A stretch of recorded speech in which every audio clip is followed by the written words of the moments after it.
qu'on va faire ensemble, Omar, on va regarder la publicité du Pixel 9 ensemble. Ouais. Et tu vas me dire si oui ou non, ce qu'ils disent, c'est vrai. Ouais. Et après, il y a d'autres choses que j'ai vues sur le site qui promettent, et on va voir ça aussi. Allez, on regarde la pub ensemble. This is the Google Pixel 9 ok. Pro. Et du coup, c'est vrai que je m'éloigne. Donc ça, c'est vraiment le téléphone. Là, ils ne mentent pas. Gemini, c'est vraiment le nom du modèle de langage et de l'IA de Google. Ils ne mentent pas. De mec, Il y a une infinité de smartphones dans le sens. Cette personne existe. Je pense. On ne sait pas. On ne sait pas en vrai. Ça se trouve, non. Et ça, déjà, c'est pas un mensonge, mais c'est une extension de la vérité, on va dire. Dans le sens où Gemini Live n'est pas disponible en français, et en France je ne sais plus, mais en tout cas n'est pas disponible en français, donc ça on ne peut pas le faire comme ça. Il y a plein en fait, l'IA en fait, tout ça c'est vrai ce qu'ils disent, il y a plein depuis tout à l'heure ce qu'ils disent est vrai, parce que c'est une pub vraiment tournée autour de l'IA comme on voit depuis le début, mais regarde, c'est en anglais à chaque fois. Et énormément, et énorme. Et en fait, c'est ça, tu verras du coup moins là. C'est pour ça que c'est intéressant de dire faux ou vrai. C'est que c'est vrai, mais pour une partie du coup restreinte de la population. Vrai pour les anglophones, ou c'est vrai uniquement aux États-Unis? C'est un peu des deux, surtout aux États-Unis, on va dire. C'est surtout quand même aux États-Unis. En fait, c'est parce qu'il y a les restrictions européennes aussi en bonne partie. Restrictions, non. Les marques aiment bien se cacher derrière les lois un peu plus préventives de l'Union européenne sur l'intelligence artificielle. Mais voilà, là par exemple, Super Rezoom, on l'a bien sur le Pixel 9 Pro, mais pas sur le Pixel 9. Best Take, ça c'est pas nouveau. Mais prise, c'était depuis Pixel 8, c'est quand tu fais une mauvaise tête, il t'améliore la tête comme ça. Mais ça c'est depuis le Pixel 8, je me rappelle que sur ce plateau on en parlait. Magic Editor, c'est pas nouveau en soi. Et pourquoi ils nous montrent que des trucs que tu nous dis que c'est pas nouveau? Ouais, et en fait, c'est un problème. C'est poussé plus loin et tout, mais c'est un truc, c'est un bon point que tu précises, que tu pointes du doigt. Attends, Autoframe, ils l'ont, si, ça c'est quand même un petit peu nouveau, mais je le trouve pas si exceptionnel. Moi, le cadrage automatique, et je reviendrai après sur ta question. Le cadrage automatique, c'est pas si fou. Moi, genre, il m'a juste un peu plus zoomé la photo, je suis en ok et tout. Ça, c'est nouveau, et ça marche plutôt bien. Ça marche plutôt bien, mais Naël en régie, on a testé ensemble. Il y a des mots en français qu'il ne capte pas, donc ça marche. Là aussi, ça marche mieux en anglais. Okay. On l'a en français, mais ça marche mieux en anglais. Admis, ça marche bien, c'est plutôt bien fait, mais l'utilité, un peu, mais je reviendrai plus tard. Mais ça marche bien et c'est fonctionnel. Donc là, il n'y a pas de mensonge. La fonction m'ajouter en français, admis en anglais. Et bien chouette. Oh, le zoom! Ouais, ça, ce sera à voir avec Edouard quand il reviendra de son déplacement parce que c'est sur le Pro. Ah oui, d'accord, c'est pas sur le. J'ai pas un zoom aussi puissant sur le 9 et on y reviendra un peu tout à l'heure avec tes questions. Mais voilà, ce qui est intéressant, c'est toute cette partie IA qui est toujours un peu frustrante quand on habite en France et qu'on est francophone. C'est qu'on est délaissé pour un bon nombre de choses. Et en fait, dans ce qu'on a vu, notamment au début, je voulais juste revenir sur le début, sur Gemini Live. Donc, c'est un peu le fait de parler en conversation hyper naturelle avec Gemini et pas juste donne-moi des infos sur OK, non, un peu à la Google Assistant. Donc, vraiment, aller un peu plus loin, comme on a vu ChatGPT le faire avec, j'ai oublié le nom, Voice, tout simplement, GPT Voice, je crois. C'est ça, hein. C'est un peu la réponse de Google Gemini Live à ça. Et en fait, c'est pas dispo. Et c'est notre collègue Nico de Numérama, je pense que je vais vous faire un petit truc. La météo améliorée par l'IA, pas disponible en français.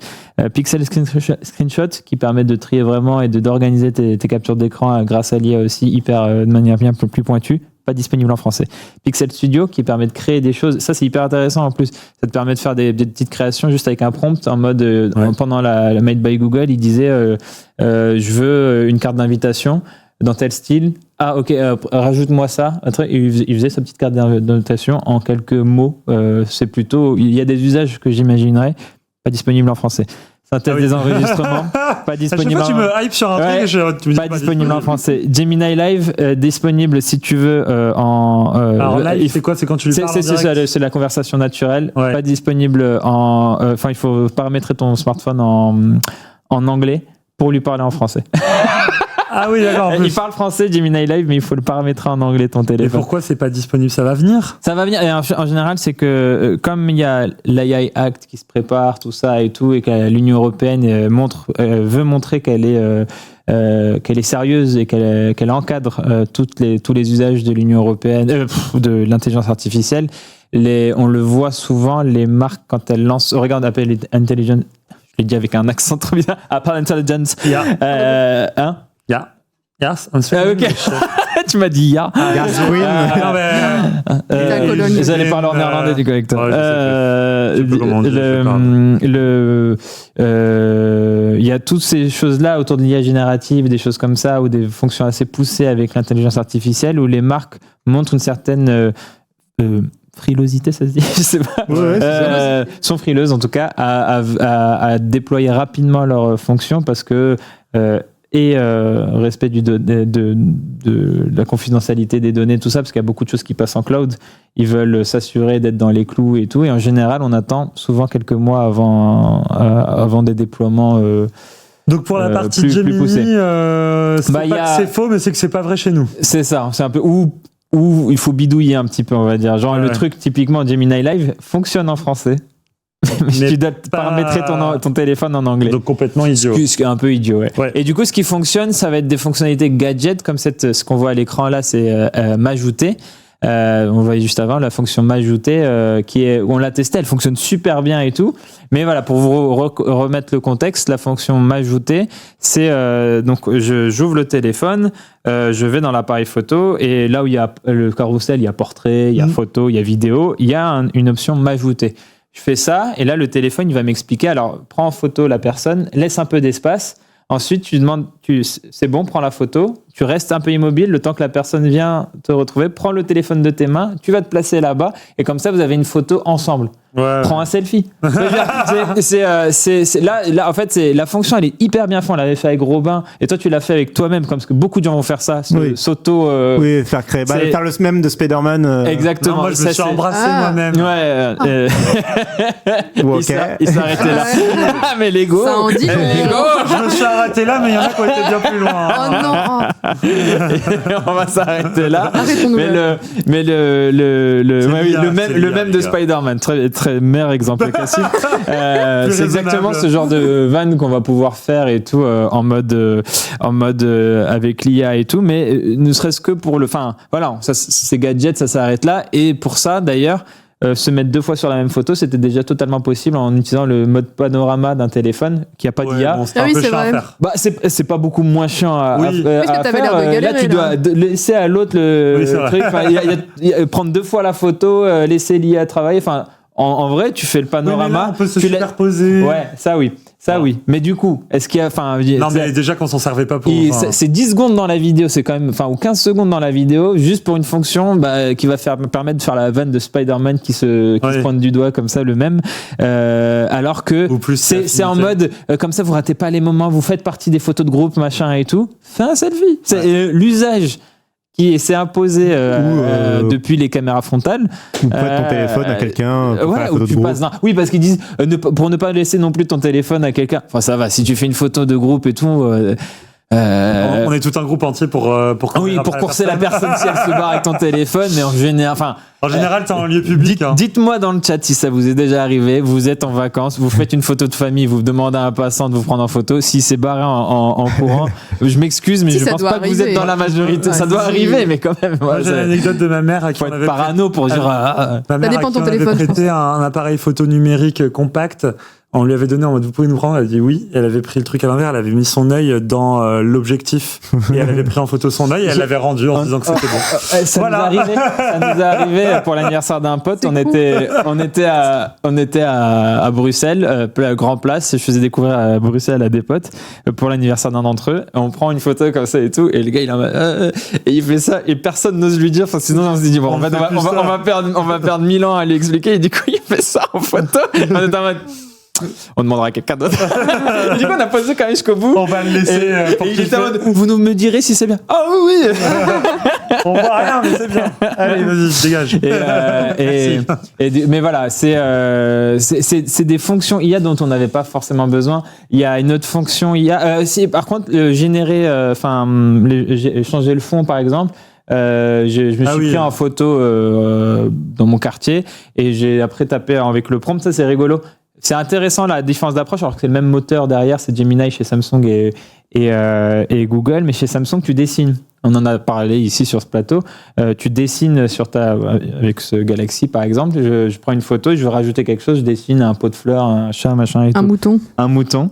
Parce que c'est son exemple. Juliette, un mouton. Et il le génère. Là, tu tapes le prompt et tu écris. Et ça me fait revenir à ce que je disais. Avec Naël, pendant le tournage, la vidéo sort, je crois, ce week-end du test du Pixel 9. Pendant le tournage, je voulais justement changer un tabouret en pot de fleurs. Et je tape pot de fleurs. Et il comprend. Au début, on avait fait un prompt un peu complexe, un pot de fleurs, qui, machin et tout. On se dit, bon, c'est peut-être trop compliqué. On se souvient. Et en fait, pot de fleurs, il comprenait pas. Impossible à générer. Et j'ai mis du coup arbre.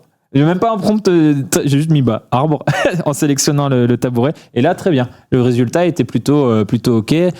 Temps de traitement assez rapide et tout, on n'avait pas de soucis. Mais voilà, pour te montrer que quand tu parles pas anglais, c'est que tu es toujours un peu délaissé dans ce genre c'est un peu frustrant de se dire que si tu veux juste parler français avec l'IA et développer des prompts. Déjà, le mot prompt, regarde, on n'a pas de vraie traduction.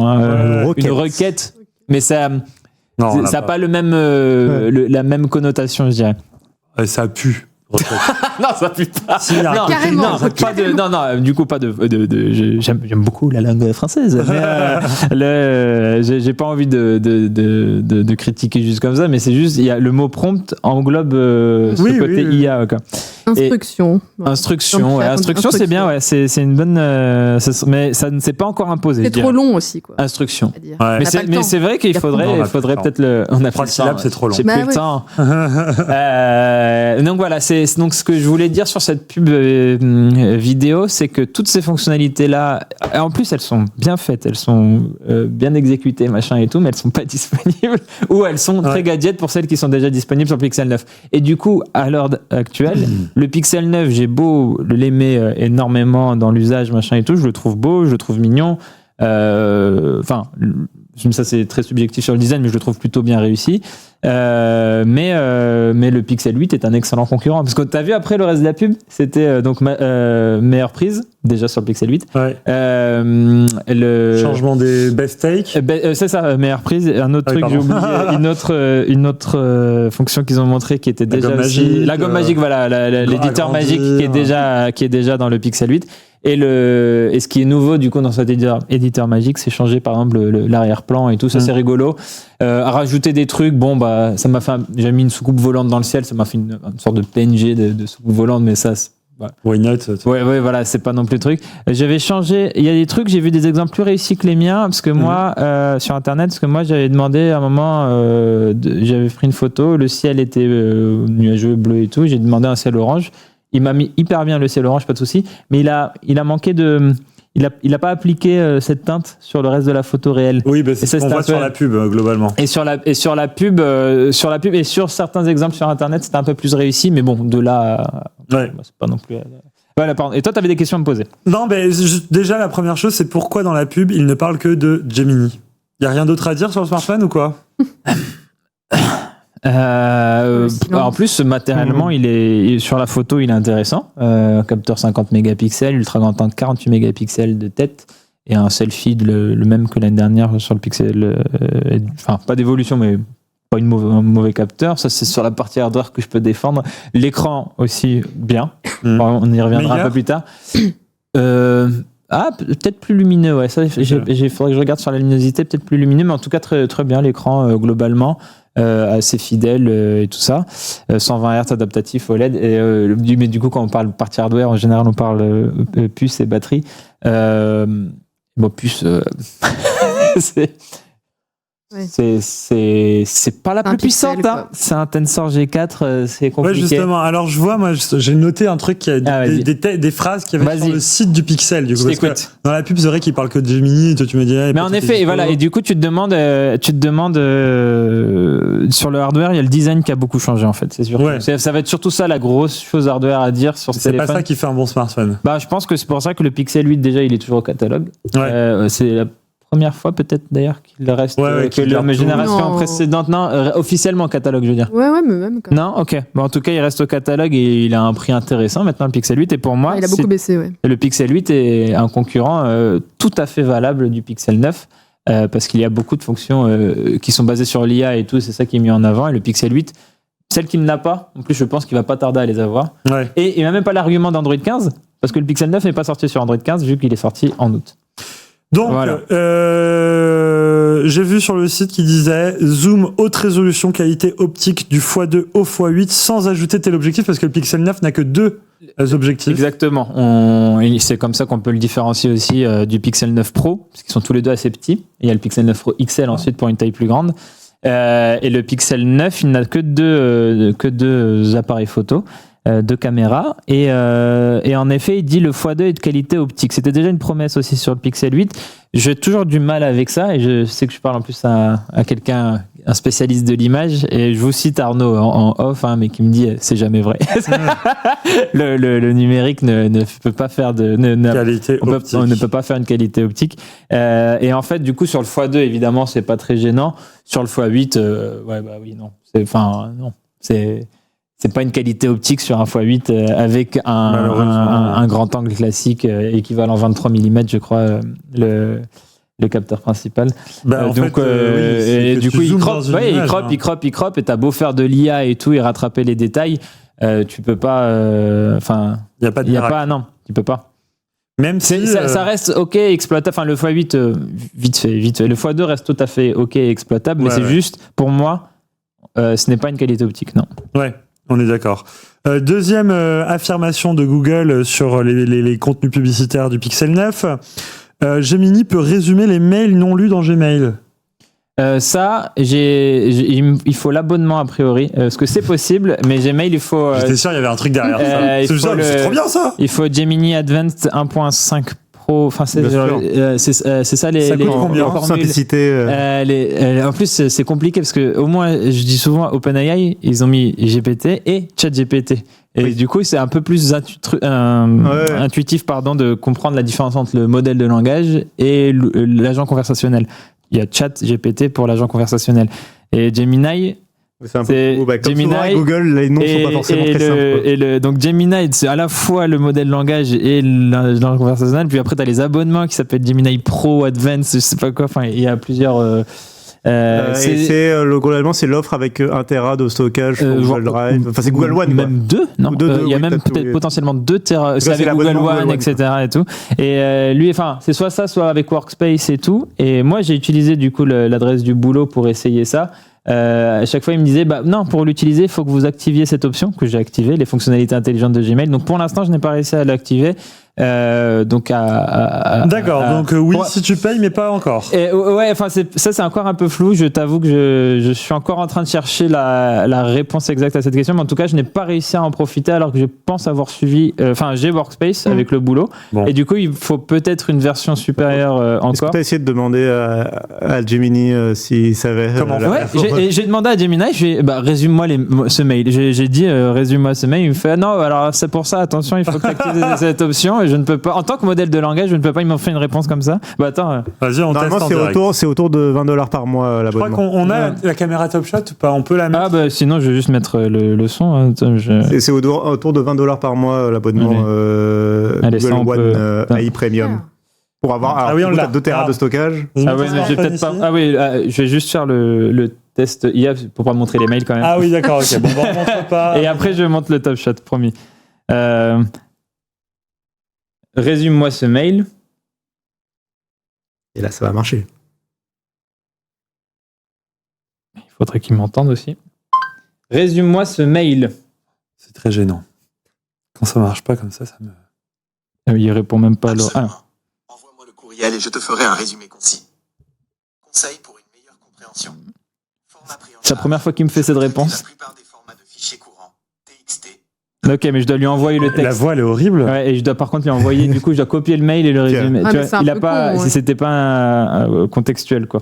Mais voilà, le téléphone, sinon je peux montrer le top shot du téléphone. C'est là. Ah, hop là. Allez, je vais faire. Ah, hop là, voilà, regardez. Je vais baisser la luminosité un petit peu. Vous pouvez voir comme ça. Et il tient bien dans la main, t'as vu. Enfin, après, il faut aimer les bords plats. Ouais. On a fait un sondage ce week-end pour parler aussi du retour à la mode, ou en tout cas de cette tendance qui revient sur les bords plats. Quelqu'un m'a répondu d'ailleurs que ce que je mets... En plus, je commence l'article par ça. Si ce design n'est pas foncièrement nouveau, il revient beaucoup à la mode et c'est peut-être sans doute à cause d'Apple, enfin via Apple, par le biais d'Apple avec les iPhones et tout. Et quelqu'un m'a répondu, alors les bords plats, c'est Wiko qui l'a lancé il y a 10 ans. Mais après, c'est cyclique. Alors votre article est faux. Je commence littéralement l'article en disant ce design n'a foncièrement rien de nouveau. Bref, je digresse. Mais ça m'a fait rire comme ça n'en fait pas possible. Si, il m'a sorti un modèle, c'était bord plat, mais bord plat de l'époque. Bien sûr. Et du coup, qu'est-ce que j'en étais ? Oui, non, sur Gemini, juste résumé avec Gmail. À un moment, en fait, il m'a juste répondu, il faut que tu actives cette option dans Gmail, et je l'avais déjà fait. Donc, je vais essayer de creuser un peu plus, mais j'avoue que je n'ai pas encore réussi donc, à activer cette option. Ok. Tu veux me poser d'autres questions pendant que je continue à montrer ? Non, c'est bon, t'inquiète. Le Google Tensor G4, donc la puce du Pixel, est la plus puissante. Et ils ont mis entre parenthèses sur Pixel. Ah oui, il est sans parenthèse sur Pixel, ok. J'adore. C'est vrai. Alors, du coup, avec la parenthèse, c'est vrai. Ceci n'est pas faux. C'est ma foi. C'est dur. Est-ce que c'est une des puces les plus puissantes du marché ? Non. Donc c'est non. Pas du tout. Sur Pixel. Je vais te donner il y a deux exemples que j'aimerais donner. C'est Antutu quand je l'ai lancé. Alors, déjà, il est en dessous d'1 million sur le score. Antutu, il y a maintenant depuis quelques années le haut de gamme. On attend un score d'1 million depuis surtout le Snapdragon 8 Gen 1 ou 2. Le 1 million, le score dépasse le million. C'est normal pour un haut de gamme. Et normalement, même à ce prix-là, il est à 800 €, lui. Même à ce prix-là, c'est ce qu'on attend à peu près.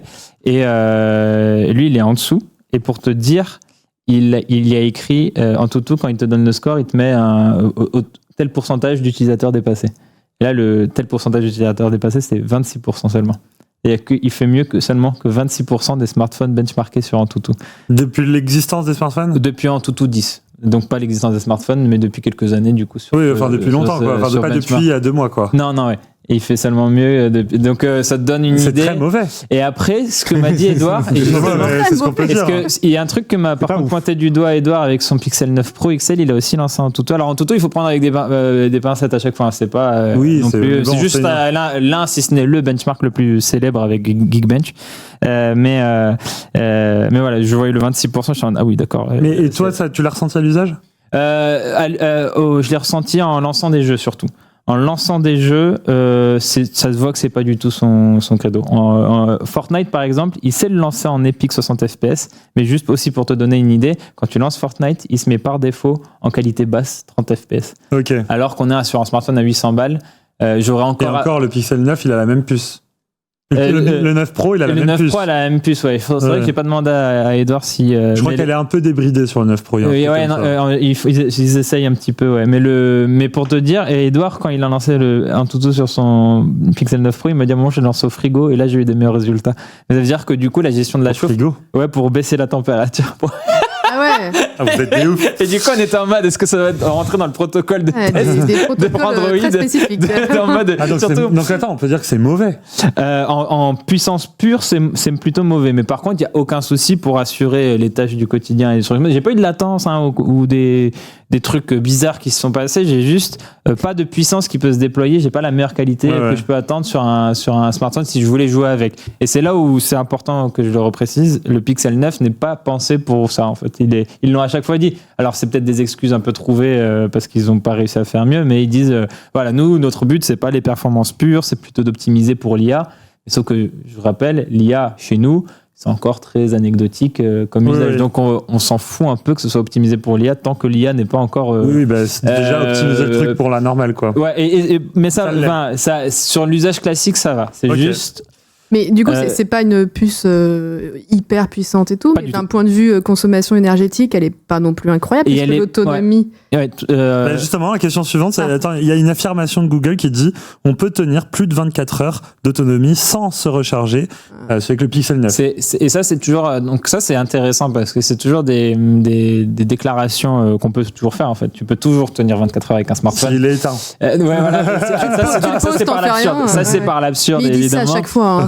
Mais c'est pour ça que je voulais rappeler, le Pixel 9, il ne le présente pas comme un smartphone de power user, d'utilisateur intensif de son téléphone. Tu vois, nous par exemple, je pense sur notre téléphone, souvent si on se déplace et tout, on va garder Slack ouvert pour échanger. Potentiellement, si on est en déplacement, on doit faire beaucoup de photos, on veut écouter de la musique en même temps, des fois on veut jouer en patientant, etc. et tout. Il suffit que je fasse ça et le Pixel 9, il va déjà montrer un bon niveau de faiblesse déjà à ce niveau-là en termes d'autonomie. Par contre, si j'ai un usage que j'ai plus quand je suis chill à la maison le week-end, un truc comme ça. C'est-à-dire que tu vas le regarder pour 3-4 messages. C'est ça, ou tu le lances éventuellement pour une vidéo YouTube aux toilettes. On avait la même idée. Hein. On a la même vie. C'est tout à fait ok, il n'y a pas de problème. Mais voilà, donc le 24 heures, évidemment, tu peux selon ton usage. Donc je vais avoir du mal. Mais globalement, tu peux dire. Mais je dirais 24 heures, oui, avec quand même pas mal de conditions. Peu d'utilisation. D'usage modéré. Ok. Pas peu, mais juste modéré. Tu écoutes de la musique en arrière-plan. Mais du coup, la concurrence fait mieux, quoi. La concurrence fait mieux. Ok. Il se recharge à plus de 55% en environ 30 minutes. C'est sans doute vrai avec le chargeur officiel qui n'est pas fourni et qui est vendu 40 balles sur le site de Google. Ok. Donc c'est 100, j'ai fait 30 minutes, j'ai fait 22% de charge. Je suis passé de 0 à 22 en 30 minutes, donc c'est lent. Ouais, c'est pas dingue. Avec un chargeur, je précise, avec un chargeur 45 watts. Donc déjà même... Pas de Google. Un chargeur 45 watts de mon PC. Même la promesse de base, 50% en 30 minutes, c'est déjà pas ouf. Déjà ? Mais c'est avec le chargeur officiel de Google qui est 45 watts, mais le Pixel 9 charge en 27 watts. Ah ouais.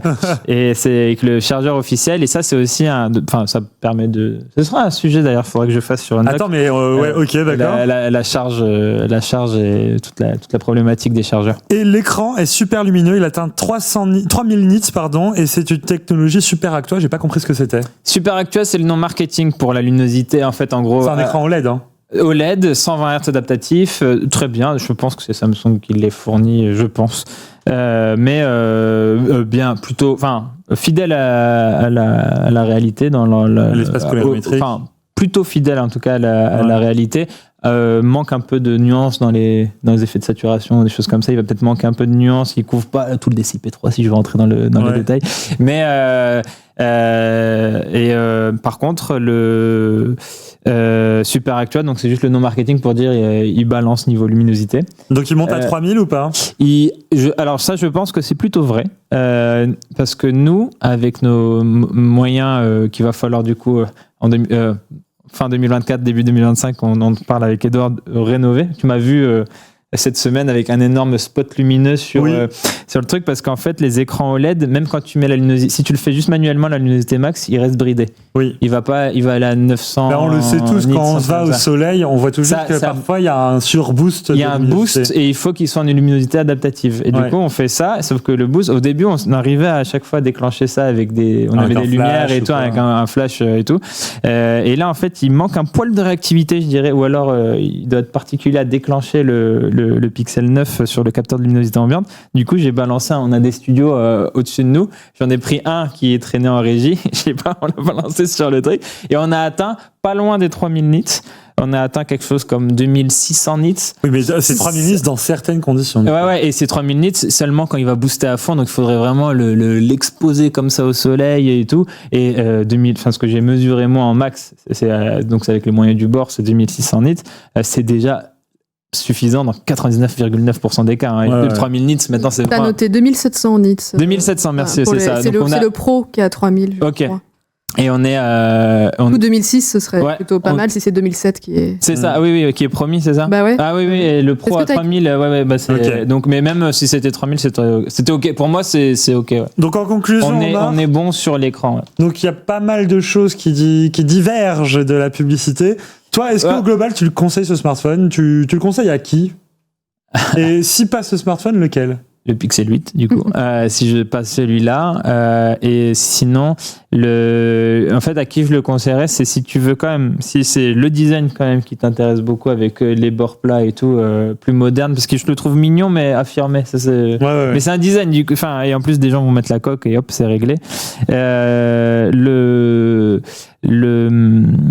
le conseille à des gens qui ont un budget, parce qu'il faut mettre 800 balles quand même dedans. Alors il y a les offres de reprise, tout ça, je vais essayer de parler l'offre. 900 balles. 900 balles, pardon, c'est 899. La version 128. 128, c'est ok, pardon, autant pour moi, c'est 900 balles. Donc c'est pire. Il me semblait que c'était 800. Ok. Depuis tout à l'heure, je dis 800. 900. Pardon, excusez-moi, Eratom. J'ai oublié le fil de. Ah oui. Et donc, tu as un budget, tu veux vraiment ce design-là un petit peu plus chouette et tout. Belle qualité photo. Il manque un peu de polyvalence sur le zoom, pas optique et tout, mais quand même belle qualité photo. Moi, j'aime bien la patte. Il en fait des caisses sur le mode portrait, mais j'aime bien. Ça fait c'est un parti pris, on va dire. Du coup, niveau technique, c'est ok, mais niveau parti pris esthétique, voilà, on aime, on n'aime pas. Donc, tu recommandes dans l'ensemble? Non, si tu as un budget, quoi. Et en fait, là où ce qui me gêne, c'est deux choses. Et dans la gamme Pixel, c'est le Pixel 8 est un excellent concurrent parce qu'il fait très bien le taf de ce côté-là, et c'est juste un peu côté design où c'est pas tout à fait la même chose et donc peut-être un peu moins moderne et tout. Et le Pixel 10 qui arrive, les rumeurs disent que, parce qu'on parlait puissance et Tensor G4, il paraît que c'est le Tensor G5 où il y aura un vrai gap, une vraie amélioration en termes de performance. Ça me saoule déjà, ça. Et à peine le smartphone est déjà sorti, il faut dire qu'il faut attendre le prochain. Il était même pas sorti le Pixel 9 quand on parlait déjà de ces rumeurs. Ah oui, d'accord. Et en autre marque que Google, en face, t'as qui? Il va y avoir du OnePlus, je dirais, qui va être intéressant. Il peut y avoir du Xiaomi, le Xiaomi 14 qui a dû baisser de prix aussi, qui va être très chouette. Les Galaxy S24, évidemment, mais c'est juste que je sais qu'on a été un poil moins emballé cette année sur les Galaxy S24 et S24 Plus, mais ça reste évidemment une référence intéressante, surtout qu'eux aussi ont dû baisser de prix. Tu gardes les 7 ans de mise à jour. Et 7 ans de mise à jour, tout ça. Un peu plus grande polyvalence photo, parce que lui, il a un téléobjectif, le S24. Il a un format aussi, si c'est design-là que t'aimes bien, il a le format bord plat et tout. Il a de l'IA aussi, de Google en plus. Et il a une puce beaucoup plus puissante. Et il a une puce plus puissante, même si c'est qu'un Exynos. Eh ben merci Omar, j'espère que ça vous aura aidé. Je voulais juste donc préciser, j'ai vu beaucoup de choses en mode c'est l'iPhone d'Android et tout. C'est vrai que tout le monde a un peu dit ça, surtout le YouTube Game. Et je trouve cette phrase pas très claire. Enfin, il ressemble beaucoup à un iPhone, ça oui, sur le design et tout. On m'a demandé 2 ou 3 fois. Ah, c'est le nouvel iPhone et tout. Je suis dans le nouvel iPhone. Quand même la barre. Quand même. Mais après, il y a la barre. Mais c'est quand tu le vois comme ça. Il y a un feeling. De face 3/4. Je peux comprendre qu'il y a un Apple feeling. Apple pourrait avoir refait son module photo à l'arrière aussi, avoir changé. Tu vois. Oui. Non, mais pour quelqu'un qui n'est pas habitué au smartphone. Mais c'est pas le nouvel iPhone. Et en fait, j'ai un peu du mal parce que les iPhones chez Apple, on va rigoler parce que Android et tout, mais les iPhones chez Apple, leur puce, ils la maîtrisent et on voit la consommation. Ça fait longtemps qu'on ne fait plus la vanne, sauf sur les mini, mais qui ne sont plus vendus, qu'on fait plus la vanne de t'as une batterie d'iPhone, évidemment, ça tient pas la journée et tout. Maintenant, les iPhones sont des smartphones autonomes, sauf le mini de Kassim. Même le 15 Pro, même le 15 Pro, je le trouve pas. Mais c'est moins une vanne qu'avant. Avant, c'était vraiment l'iPhone. C'est vrai qu'apparemment, la gamme 15 n'est pas dingue en batterie. Au final, elle évolue très mal. La longévité, c'est ça. Mais non, mais t'as raison. Avant, c'était vraiment une vanne. C'était la vanne contre iPhone, et c'est plus trop l'argument. Et les performances sont bonnes sur iPhone. Et c'est pas le cas des performances. Et l'iPhone, il te fait les performances et il va faire l'Apple Intelligence là, parce que c'est ce qui a été présenté avec iOS 18. Donc j'ai un peu de mal à l'appeler l'iPhone d'Android, même si je comprends un peu l'idée, j'ai un peu du mal. Voilà, c'est juste ça.